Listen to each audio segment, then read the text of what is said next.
Toby the Tram Engine by the Reverend W. Awdry.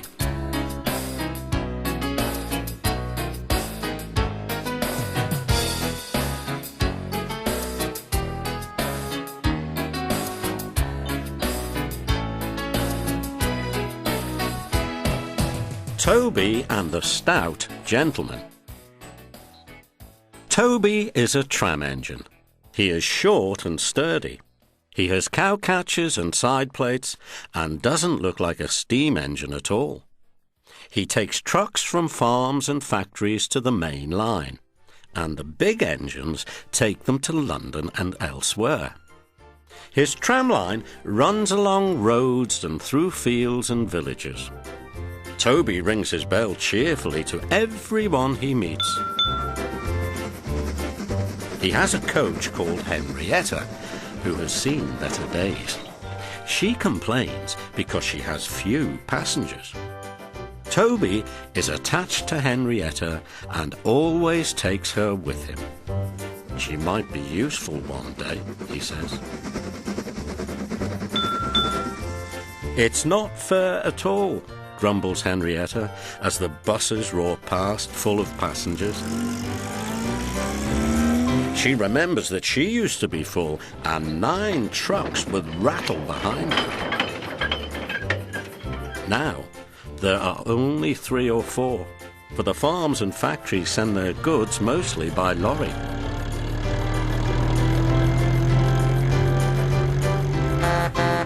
Toby is always careful on the road. The cars, buses and lorries often have accidents. Toby hasn't had an accident for years. But the buses are crowded and Henrietta is empty. I can't understand it, says Toby the tram engine. People come to see Toby, but they come by bus. They stare at him. Isn't he quaint, they say and laugh. They make him so cross. One day a car stopped close by and a little boy jumped out. "Come on, Bridget," he called to his sister, and together they ran across to Toby. 2 ladies and a stout gentleman followed. The gentleman looked important, but nice. The children ran back. "Come on, grandfather, do look at this engine." And seizing his hands, they almost dragged him along. "That's a tram engine, Stephen," said the stout gentleman. "Is it electric?" asked Bridget. "Whoosh!" hissed Toby crossly. "Shh, shh," said her brother. "You've offended him."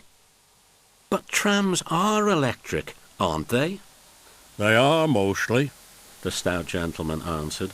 "But this is a steam tram." "May we go on it, grandfather, please?" The guard had begun to blow his whistle. "Stop!" said the stout gentleman and raised his hand. The guard, surprised, opened his mouth and the whistle fell out. While he was picking it up, they all scrambled into Henrietta. "Hip, hip, hooray!" chanted Henrietta, and she rattled happily behind. Toby did not sing. "Electric indeed," he snorted. He was very hurt.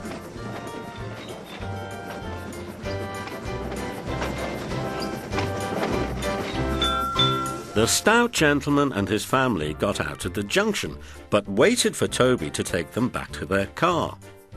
"What is your name?" asked the stout gentleman. "Toby, sir." "Thank you, Toby, for a very nice ride." "Thank you, sir," said Toby politely. He felt better now. This gentleman, he thought, is a gentleman who knows how to speak to engines. The children came every day for a fortnight. Sometimes they rode with the guard, sometimes in empty trucks, and on the last day of all, the driver invited them into his cab. All were sorry when they had to go away. Stephen and Bridget said thank you to Toby, his driver, his fireman, and the guard. The stout gentleman gave them all a present. "Peep, pip, pip, peep," whistled Toby. "Come again soon." We will, called the children, and they waved till Toby was out of sight. The months passed. Toby had few trucks and fewer passengers. "Our last day, Toby," said his driver sadly one morning. "The manager says we must close tomorrow." That day Henrietta had more passengers than she could manage.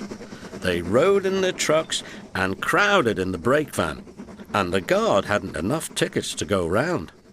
The passengers joked and sang, but Toby and his driver wished they wouldn't. "Goodbye, Toby," said the passengers afterwards. "We are sorry your line is closing down." "So am I," said Toby sadly. The last passenger left the station, and Toby puffed slowly to his shed. "Nobody wants me," he thought, and went unhappily to sleep. Next morning the shed was flung open, and he woke with a start to see his fireman dancing a jig outside. His driver, excited, waved a piece of paper.